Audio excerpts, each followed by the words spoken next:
So the fifth Disney Lorcana Challenge in North America has come to pass. Yes, of course, again, TFM was there to represent, play in the event, and represent kind of ourselves very well. We had 3 members in the top 64. Fortunately, 2 of those made it through the top 32, but didn't get the Nationals invite. Such is life. We'll continue on. We'll move towards Seattle. But in today's video, I'm going to be breaking down the best decks from the top 64 of the Disney Lorcana Challenge in Vegas.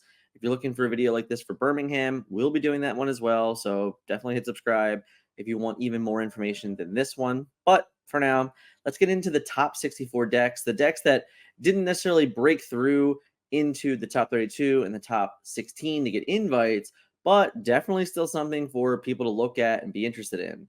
First things first, though, we're going to take a look at the total breakdown of the event.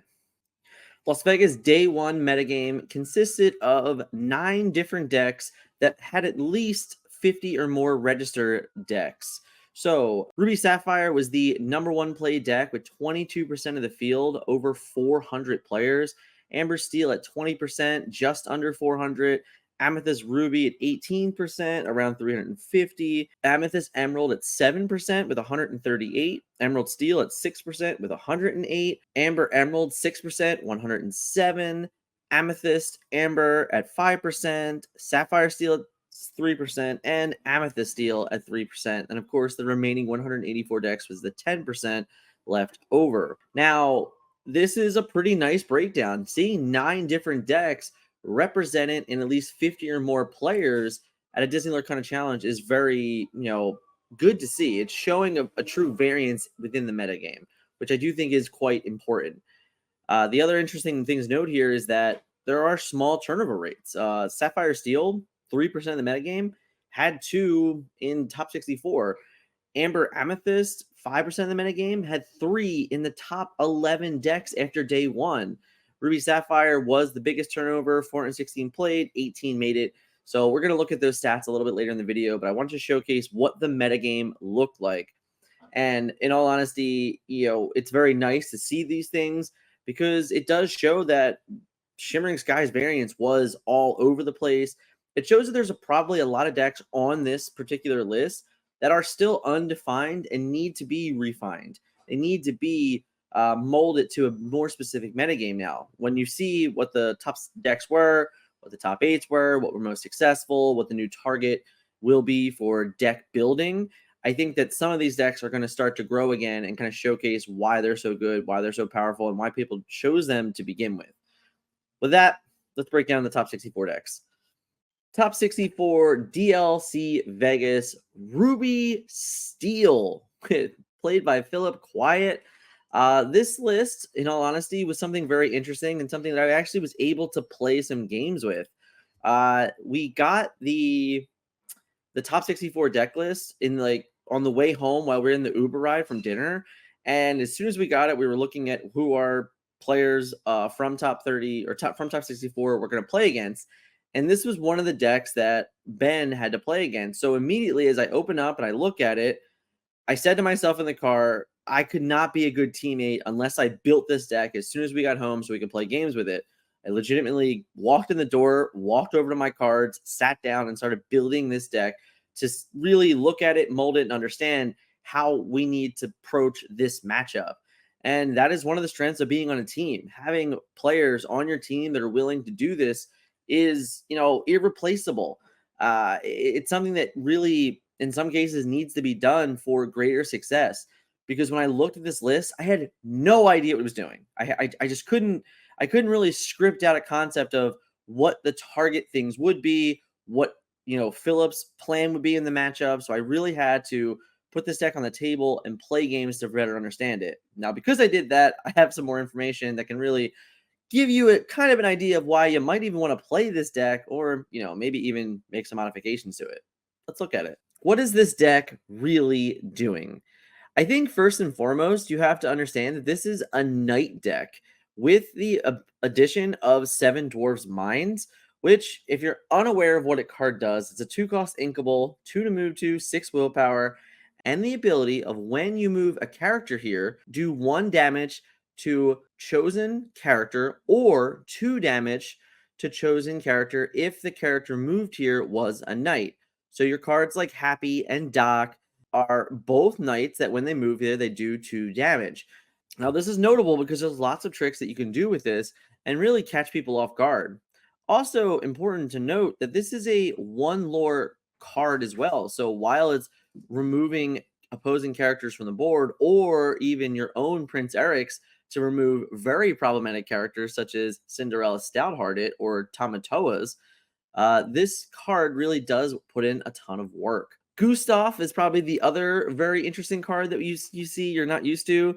It's a 3-cost 6/6 that comes into play exerted, and then when one of your other characters challenges and banishes an opposing character, you may ready this. What it really does, for the most part, is just be a 6 willpower card to make Flynn Rider automatically gain 3 lore each and every turn. Because how do you get rid of a 6/6 on turn 3? The really true defining factor is Tiana. I believe Tiana is a way that we shut out a lot of players from being successful in matchups, and not to mention having, all these other problematic cards that can be very annoying to play around. 4 Pete's is another way to say, hey, actions aren't going to be good enough. You're not going to, you know, sing your whole new world or your grab your swords and things like that. You're not going to sing be prepared. I'm just going to prevent you from ever doing that. A lot of these characters do end up just being 2 lore bomb characters and gains plenty of lore. 4 super goofies is keeping people really on their toes and just being able to close out games very easily. And of course, the RLS Legacy and Jim Hawkins package is just another way to say, hey, on turn 5, I'm going to put 5 lore into play, as well as 12 willpower worth of cards. John Silver, I think, ironically, is what this deck wanted to be doing very well. But in our playtesting, it ended up being one of the worst cards in the deck. So if we're looking to move past DLC Vegas and try and modify this deck, I actually think the deck gets better without Prince John, without Jim Hawkins, and without RLS Legacy. I think you can just do some other things and honestly just play some more low to the ground removal to keep your engine running. But all in all, this was a really interesting deck to see. It was definitely enough of a deck for me to go, hey, like, what do we do against this? How do we play against this? It's definitely one of those where if you just want to walk into a set champs and catch everybody off guard, much like how Philip did in DLC Vegas, I think you're going to. I don't think it's very easy to figure out very quickly how to play against this deck. So if you really just want to like have some fun at league night this week or at your first weekend of set champs, this honestly might be a very good choice, and I guarantee you it's top 8 worthy. If this can top 64 at Disney Lorcana Challenge, I assure you it can top 8 a set championship. So if you want to try some spice, check this one out. Jonathan Rosario also finished in the top 64 at DLC Vegas playing Amethyst. That's right, Sapphire Amethyst did find a home. This was also notable, much like the Ruby Steel deck, one of the other decks that does not represent more than 3% of the metagame. It was very much in that 10% other. So you had a Ruby Steel from that. You had a Sapphire Amethyst from that, showcasing that any deck played by any player has the ability to make a top 64 at a Disney Lorcana Challenge. Sapphire Amethyst is one of those decks that we got very excited about early on with the addition of Cusco, giving us a way to interact with locations, with Madame Mim Elephant, kind of making our Hades a little bit better, our Elsa's a little bit better, really kind of controlling the board and figuring out how to win games. Tipo was another great addition to kind of increase the early ramp while putting characters in play.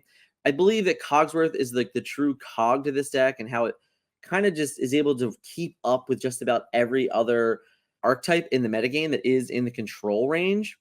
But this additional list does ironically look pretty stock. And I think it's funny to say that there's a stock Sapphire Amethyst deck. But, with what's been successful, with what we've known for it, with what we've play tested ourselves through the Forbidden Mountain, that's exactly what this list looks like. There is no curveballs here. Donald Duck might be the most interesting card, but it's still a card that we have seen play. It's a card that we were playing in our list. So it's not very shocking to me at all. Bell is another card that we've been seeing more and more play of recently, specifically with the bigger willpower characters like Elephant. Having a card that can move damage from Elsa is phenomenal. And of course, Elsa, the fifth spirit, is probably the real core here. It's the reason why you're able to even attempt to tolerate Diablo decks, because without it, you were just dead in the water. I do think there's a world where now that Emerald Steel has been this successful, as we're going to talk about later, that you were going to need to go back to Peter Pan's, whether it's Peter Pan or Peter Pan's Shadow.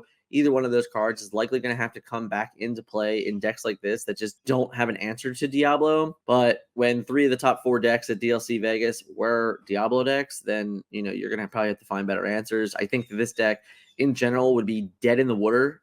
You would just have nothing going on, no way at all to prevent the wide boards that Emerald Steel is trying to establish. And because of that, I think that this is in a very bad shape going into set championships. This is not a deck that I would recommend to anyone right now, unless you're willing to really commit to a way to deal with the evasive strategies that we've kind of seen come from DLC Vegas. But congrats to Jonathan. Very well played. Top 64 is an incredible feat. Definitely be happy with your Cinderella and Let It Go and all those things. But next deck. Oliver D. Ryder, top 32 DLC Vegas with Amber Amethyst Aggro. This is something that I love to see. It's a deck that, in all honesty, I have played over the last month. I was even prepared to play it at DLC Vegas. Blue, Gathering Knowledge and Wisdom, Amethyst Chromacon, Donald Duck, the Library. All these cards are so damn good.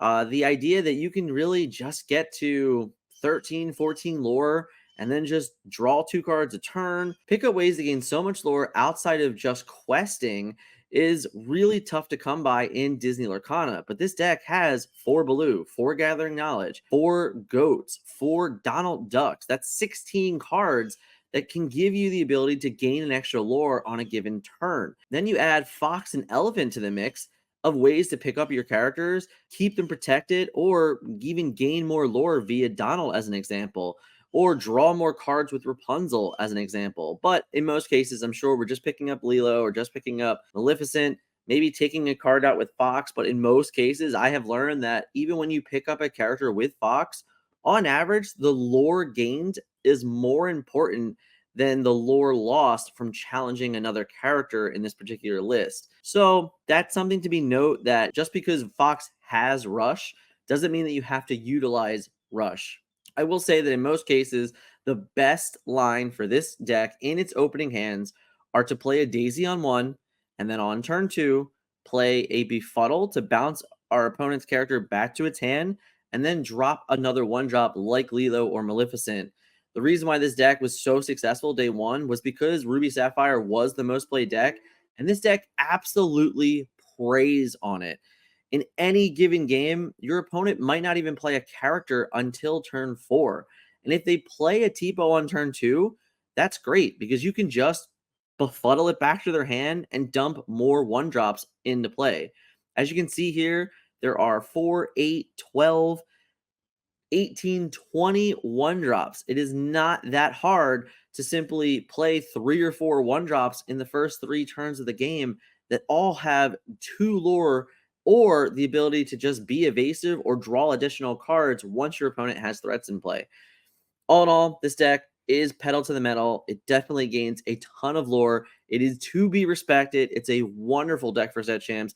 Will definitely catch people off guard. And even against the most control-y mid-range decks like Emerald Steel, this has the ability to still steal games from even those decks, because if they do not see the correct cards, they cannot compete with the amount of lore that you're putting into play. Also, Amethyst Chromacon is a great way to draw out of locks and things like that.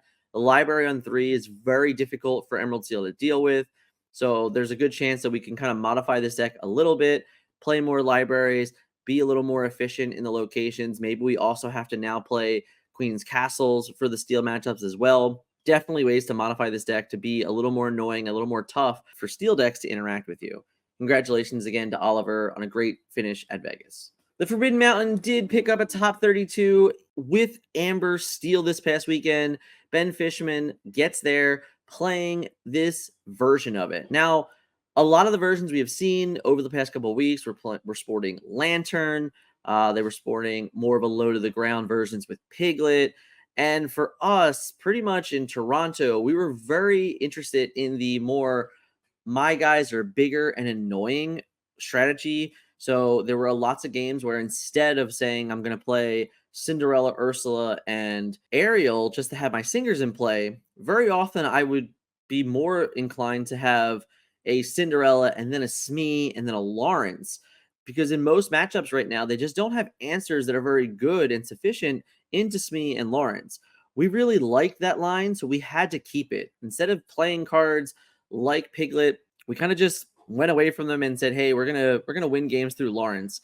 The additions from Shimmering Skies being Daisy Duck, Pete, and Naveen are all wonderful additions. They're very powerful. They're very impactful cards, and they can definitely throw your opponent for a loop. If you get a Daisy on one and you're able to protect it because of Cinderella's and because of Ursula's, it's really good. It's really hard for opponents to deal with that. In most cases, we're not playing Daisy on one, though. We're definitely more likely to play it either right before a wheel or right after a wheel. There's times where, you just kind of set up your game, and then on turn 4, you're like, "Hey, I'm going to play a Daisy Duck. I'm going to play an Ariel. I'm going to find my whole new world, sing it with the Robin Hood, and then move on with life." But there's also games where you're just like, "Hey, on turn 1, I'm going to Daisy, and then I'm going to Smee, and then I'm going to Lawrence, and then I'm just going to play Prince Naveen and just do whatever I need to." The other big thing you can see here is that we decided to continue on with the big characters theory and go even bigger by playing Tinkerbell Great Fairy.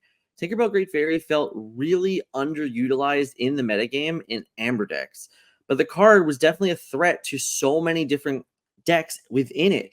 Having this card that was able to come in, do 1 damage across the board was a nice little way to kind of not allow the more aggressive decks to sit back and relax. It was definitely like, hey, if my opponent is into these a whole new world decks that are going to kind of thrive on dropping smaller characters, Tinkerbell's going to come in and do her job really well. Also, very, very good at being just slightly annoying into the Emerald Steel matchups. Definitely a card that once it's in play, it's very hard for them to deal with unless they were committed to playing 3 or 4 Zeuses in their deck. All in all, I think the card's phenomenal. It's very well positioned within the metagame. And of course, going to a second Cinderella Stouthearted. In Toronto, David Nunes' second place finish list only had 1. This list did go up to 2. It does just feel like a card that within the metagame is very good once it's in play. Having a slightly more better chance to have this card in play on turn 5 is a big deal in the matchups that you need it for.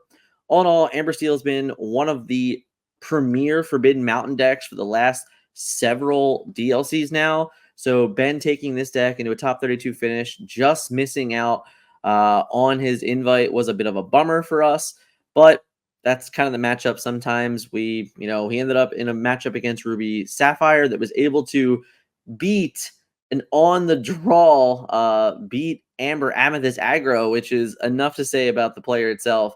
Being able to beat your hardest matchup on the draw in top 64 to even get to top 32 to give yourself the best position in a favorable matchup is kind of just how Disney Lorcana goes sometimes. That's why we play the game. You never know what's going to happen. So unfortunate matchup for Ben in top 32, but all in all, great run and a huge congrats to him. Let's take a look at the top 64 decks from DLC Vegas. Ruby Sapphire was, without a doubt, the biggest winner of the weekend for getting the most in top 64.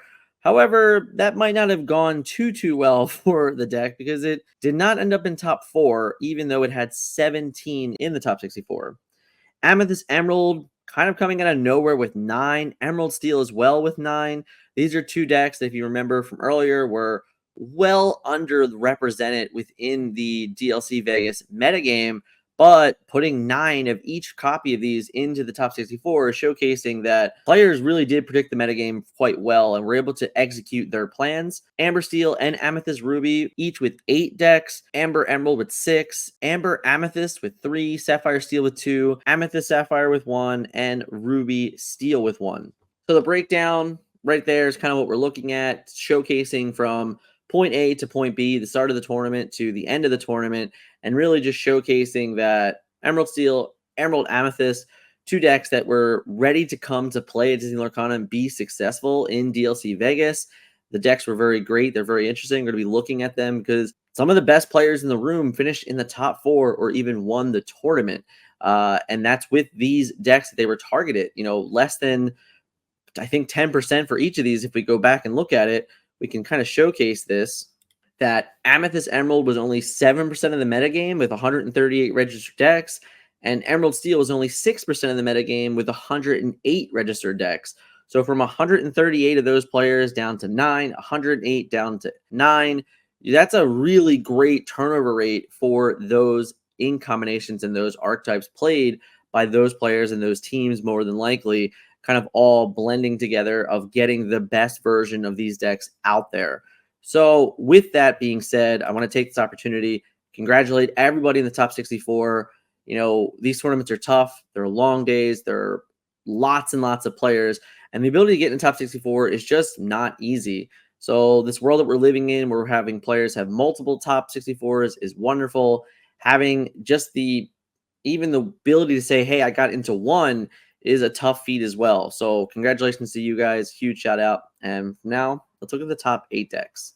Jonathan Lamb finished in the top 8 of DLC Vegas, sporting a Merlin's Cottage Sapphire Steel wheel deck. Now, the Merlin's Cottage is a very interesting card.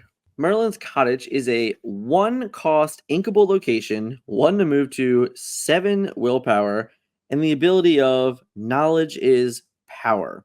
Each player plays with the top card of their deck face up. So what does this card do? Well, it enables you to pretty much always know when we should be utilizing popsicles or high rims and things like that. It gives a little bit more information when you a whole new world. It gives you the ability to know exactly the 7 cards that your opponent is to draw. Each and every single card you would draw would, at a point in time, be face up. So because of that, it definitely enables you to say, okay, when we wheel, I'm going to know exactly what my opponent has and what I have to compete against it. If you guys remember in earlier metagames, these decks were playing Nothing to Hide. Nothing to Hide was a way to post, wheel, look at your opponent's hand. Well, now we have Merlin's Cottage that just does it while it's in play for 7 willpower and does it the entire game. It does showcase both players, so you are giving away a bit of information yourself. But I do believe the way the deck is played is kind of this, hey, I need to know what my opponent's plan is. I need to know if my opponent has an answer to Ariel or has an answer to Tamatoa. Because if they don't, then I can kind of turn the tide and go more aggressive earlier rather than sit back and be kind of more controlling and trying to fit those things. Learning if my opponent has answers to items, so to know if my lucky dime is safe, knowing if I need to hold on to a Grab Your Swords or if I can Fishbone Quill it away. There's lots going on with Merlin's Cottage. There are some interesting rules that did come up, and after the tournament, I was able to confirm them. So I kind of want to address them real quickly. Merlin's Cottage does, at every point in the game, cards are face up. Cards like Vision of the Future is always looking at the top card of your deck, even when you reveal 5. So I believe that the judges ruled this incorrectly. I did talk with the rules community and understanding a little bit more about the card because I thought that what the rulings were incorrect, but there was no way to fix them. So when you play Vision, the top card of your deck is still the top card of your deck. You do not take 5 cards off your deck and all of a sudden reveal a 6th card. That's not how the card works. While looking at the top 5 cards, you have to imagine it like they're still actually on top of your deck. It's not like, hey, I'm taking these 5 cards away and all of a sudden I get to reveal a 6th. That's not true. It's only the top card. And to note, if you take the top card, your opponent will know that you took the top card. That's the only card they will know, though. So if you take the 2nd, 3rd, or 4th card down, your opponent won't know what that card is. But the way you would look at it, I don't have any cards on my table here. Actually, I do. So I have 5 cards, whatever. If I have these 5 cards, if this is the top card of my deck, this will always be the top card of my deck. So even if I'm looking at this and I check this one, great. You don't know what I took. But if I decide to take this one, you'll know that I took this one with Vision. But at no point in time does it ever mean that the cards are still on your deck gets revealed. This card does not get revealed at all if I'm looking at the top 5 cards in my deck. So just for anyone out there that are curious about the rulings with cards like that, same thing would go for bosses on a roll. Like you would look at the top 5 cards, this card would still remain here. You would never get to know that 6th card prior to completion of said card. So I think that's a ruling that was missed this weekend. I don't know if like players just didn't appeal it or anything like that, or they just took their opponent's word. It's false. You never get to see this 6th card until completion of vision. So hopefully I get that word out there and people understand it moving forward. Nonetheless, this list was pretty great. It's a pretty standard Sapphire Steel deck. I do think that lots of players, even in like the biggest of Sapphire Steel fans, weren't really a fan of Sapphire Steel going into this metagame. A lot of people that I've listened to so far were kind of talking about the one-ofs in this list and the uninkable counts. And I thought the best interpretation of it is that if you are a Sapphire Steel player, you are going to mold that deck to your playstyle and your fit, because that's kind of the point of this deck. It gives you all this versatility and room to make these choices and these decisions. And I think that every single one of you see here on the screen could be another card, just depending on what you felt was necessary to a given metagame. All in all, shout out to John here, picking up a top 8, winning a Golden Mickey. This is not his first rodeo, by the way. He already had an invite to Nationals. He finished in top 32 at Toronto as well. So John's been on a great run through these Disney Lorcana challenges, and another great one in DLC Vegas. Kevin, and still, I definitely messed up your name. I'm so sorry, sir. Good, but we picked up a top 8 at DLC Vegas here. This is very similar to the deck that was able to pick up a win in Toronto, played by Diego. And we just picked up a couple new tools. Having Ana in this deck is wonderful. Ana plus Muses just creates a lot of versatility in what you can do in your own gameplay. Having a repeatable discard is great. Having a way to remove damaged characters on demand, also great. Mother Gothel, another great addition. Having more ability to kind of just like keep opponents off the board, keep them from ever establishing any board presence whatsoever. Prince Naveen, I think, is one of the more interesting additions to this deck. It is nice to just come in, drop a 2-lore threat, and then we don't talk about Bruno anything away very quickly.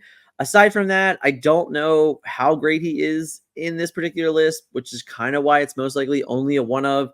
I'm sure even in testing, this was very niche. It came up very rarely. But having a 4-cost character with Singer 6 that can sing Under the Sea with Ursula or Sir Hiss or even Mother Gothel is not nothing. It's definitely saying, hey, with 2 cards only, I can all of a sudden shift sing, and that's pretty, well, not shift sing, but I can threaten an Under the Sea next turn, which I do think is very powerful in itself. Not shocking too much that this deck was able to find a way to be successful. It's definitely molded a little differently now, adding the particular Shimmering Skies cards that it did. Adding another removal like You're Welcome, I think, is pretty great. It does help you kind of turn around into some of your more discard-heavy draws. Having Prince John in play with, sudden chills and bare necessities, and your opponent just doesn't have cards feels pretty awful and feels like a giant waste when you overcommit, specifically against aggro decks and things like that, where cards just like end up being dead.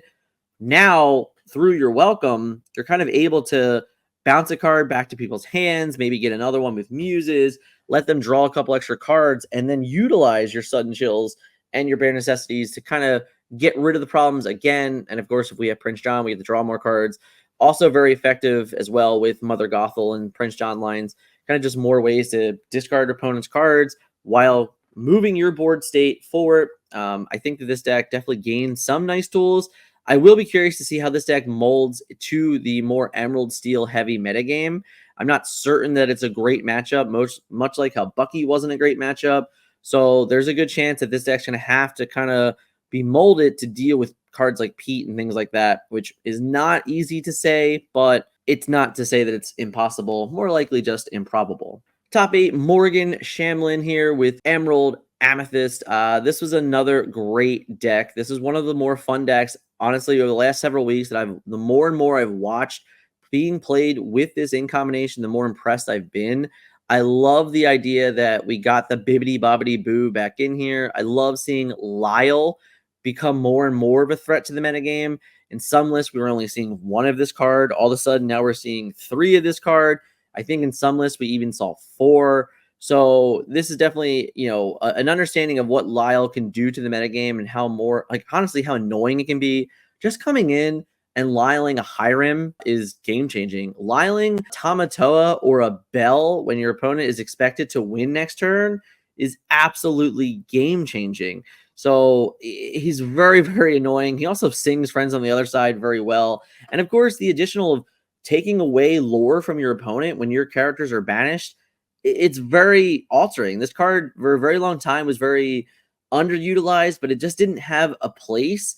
Now I think it's finally finding a place because of the versatility that it gives you, and just understanding that, taking 2 lore away from an opponent in most cases is enough to win a game against aggro decks. And then giving Reckless to cards like I was mentioning earlier that have 2-3 lore is also another understanding that that might be enough to kind of turn the table for you and really give you a shot to win a game almost uncontested. Everything else about this list is pretty straightforward. It was a Clarabelle deck. I was very excited to see Clarabelle come and be useful to a metagame.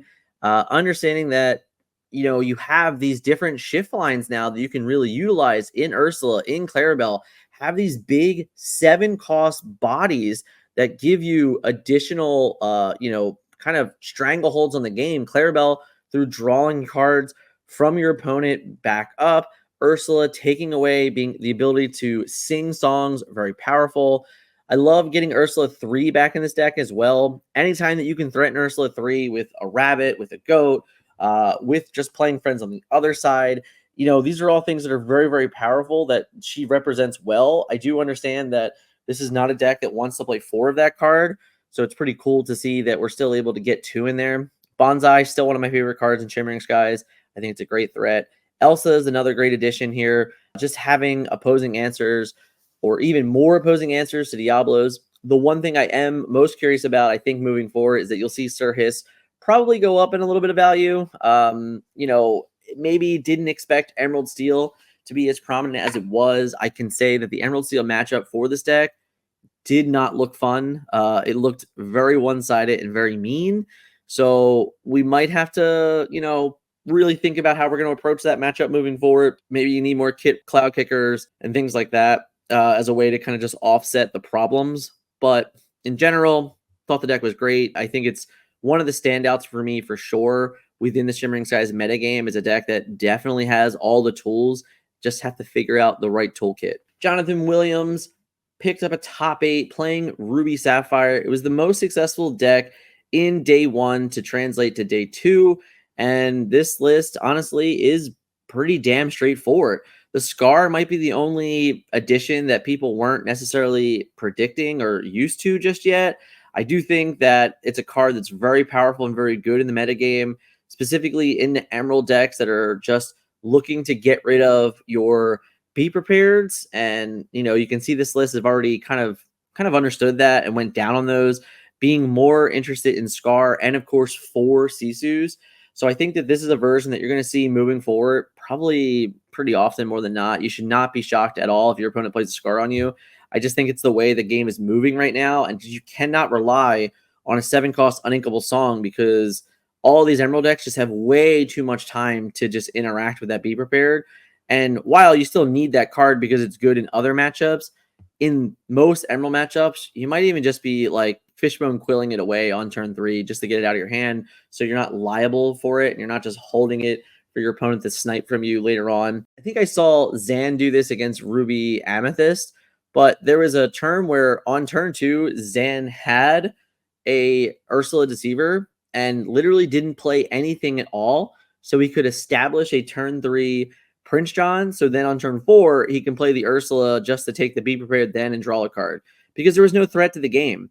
He knew that there was no way to get rid of the Be Prepared, so therefore he could just take his time and slow roll and get it when he can get the most value out of it. I don't think that's a line that most people see very often, but it's definitely a line that's notable that when you're just sitting with uninkable songs in your hand, you can't do anything with them. They're very susceptible to a given line like Zan chose in that particular game. The Maleficent Dragons are back and angry and fearsome.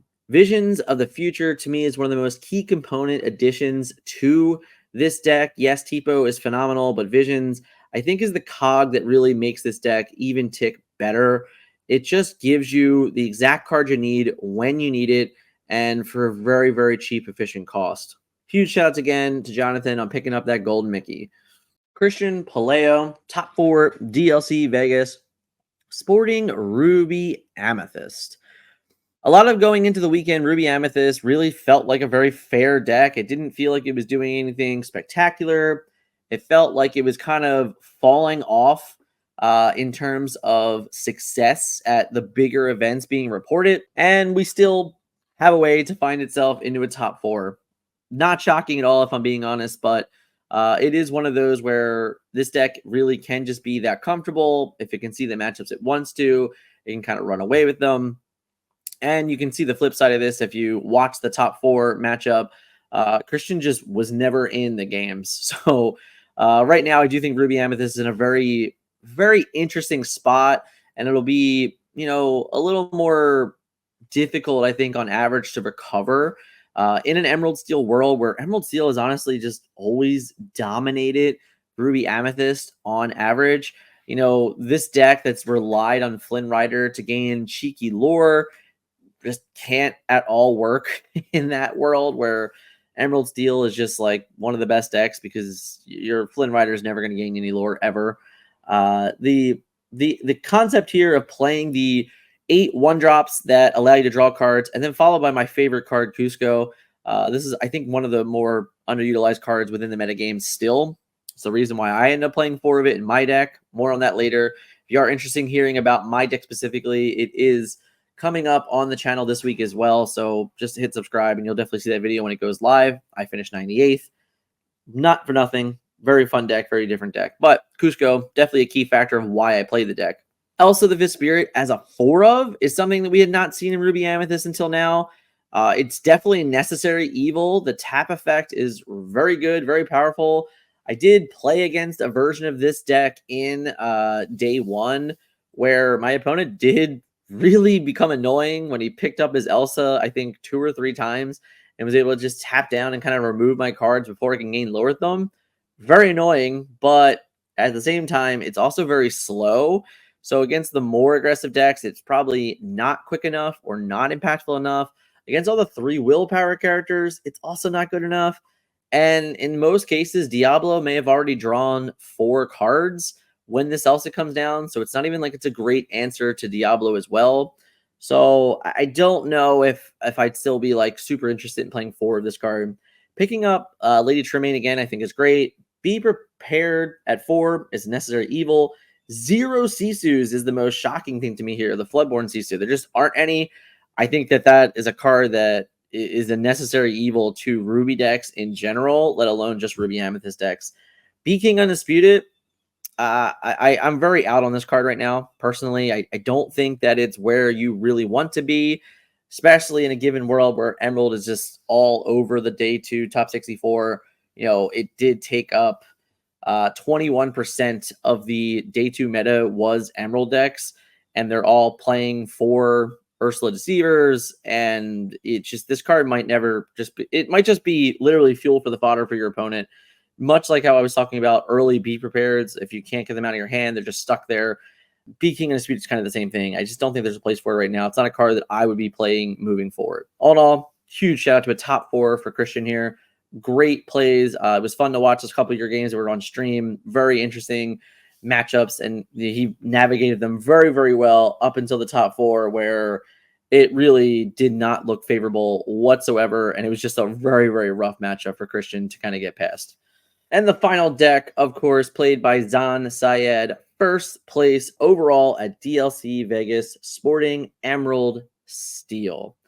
This deck was a deck that kind of came in as a mostly unknown. There was, only 108 registered Emerald Steel decks within the metagame, and 9 of them ended up in day 2. So it tells you a lot. It tells you there were players that were specifically targeting this archetype. Felt very good about it. It was the first place overall deck after day 1, played by Bivens. There were other notable players, such as Dale, as well playing Emerald Steel, all very successful. All three of those players I just named were in the top 64. Zan was just the one that was it to sit there at the end. Not to mention there was 3 Emerald Steel decks in the top 4. All in all, just kind of showcasing the power of this deck in general. What did this deck gain that all of a sudden it is a threat? Well, the truth is that it really only in this particular list gained Pete and Anna. Those are the only 2 new cards from Shimmering Skies that are impacting this. But what I think it really did gain, in all honesty, is position. I think the position of this deck was so very good for the particular metagame that was predicted to be had in Vegas. Now, the versions of the deck that we were playing and we were playtesting with, we didn't love the Ruby Sapphire matchup. Therefore, only one player on our team did play this list. Was not successful, wasn't able to get to a day 2 or anything like that, but it was very close to this end-all be-all list. The truth here is that it just shows what a couple different cards can do, or what, honestly, what an understanding of a matchup can do. As long as you know what your best odds in a matchup are to win a given matchup, it kind of flips the scales a little bit. You know, there's always these talks of like, this deck beats this deck, and this beats that deck, and it beats this deck, and this is why. There's not a whole lot of like back and forth conversation of like, well, what would it take for, you know, Amber Steel to beat Ruby Sapphire? Like, what is Amber Steel's best line to beat Ruby Sapphire, to give it a chance? And I think that the players that know that are able to, you know, overcome that matchup and say, all right, well, at least I got a 1-1 out of it. In some cases, maybe I got a 2-0 out of it. Very unlikely, but it's still possible at the top echelon of players. In every given tournament that I played Amber Steel, I had a strategy that I would play to go into. I think Emerald Steel is the same way. Emerald Steel had a strategy against Ruby Sapphire. Otherwise, there's no way that there was 9 of them that were going to be in day 2. So, I mean, of course, you could have dodged it. Let's be honest. It's very possible. But the point being here is that this deck had a strategy against everything, and it was molded very well. And it really did. When you look at this list and everything that has going on, we have the Diablo package, which is threatening.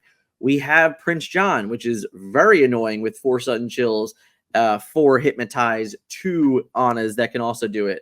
We had Ursula 3, which is another really threatening card. On turn 5, we have the ability to play a Morph and a Pete and kind of protect things. So Morph is going to live through the turn, be able to come in and do whatever it needs to do, whether that be a Tinkerbell or a Beast, you know, whatever, you know, shift lines we might have need. You can also just have the ability to have Ursula 2 take away the action. If you see kind of a problematic line from your opponent, you're going to have Pete again. You just have so many ways to utilize all the cards in these decks. So threatening. Hidden Cove, another extraordinary powerhouse in this deck, protecting your Diablos and things like that. This deck, basically just from turn 2 on, can just say, hey, I'm going to drop a bomb every single turn. And while doing that, I'm going to remove cards from your hand consistently, take characters off the board consistently. It just does kind of a true like trick of all trades aspect of a deck. I think it was very well played. I think it was very well designed. I know that there are many players that came with a list very close to this one, and they were definitely almost just as successful. 3 of these decks were in top 4, which means 2 of them were in the finals. So it's not like it was just Zahn who solved the metagame. There were players that were there playing this deck to as successful as possible. And I think that it is really just a tribute to the position of this deck was very, very powerful going into DLC Vegas. Whether or not that maintains to be true all the way to the final DLC of the season in Seattle, debatable. But for now, I think it's very safe to say that this is the deck to watch out for going to set championships. I would not be shocked if this was the most played deck in the first few weeks until like things kind of start to trickle down otherwise. All in all, I do think this is a phenomenal deck. I think it's very well positioned still until people start kind of figuring out like, okay, what do I really need to do to mold myself to being able to beat this? DLC Vegas was a ton of fun. Long day for myself. I finished in 98th playing Amethyst Steel, a Doc library deck is what I was calling it. I did kind of feature it a little bit, in the early on just going. I was able to watch a lot of games with it. All in all, that is the next video on this channel. If you want to hear about my deck, my experience, and how I took a $68 deck to win almost over $2,000 this past weekend, and you're definitely going to want to check out that video. So hit subscribe. If you like this content, I do it every week. Hit the like button for me. There'll be more of this. I will be covering Birmingham in its fullest as well. I want to talk about DLC Vegas. I was there. I was able to talk to players. I was able to get the vibe. I was able to see the room. So I love covering those tournaments like that. But we are going to cover Birmingham as well. So if you want to look out for that, definitely hit subscribe as well. Until then, I will catch you guys in the next video. See ya.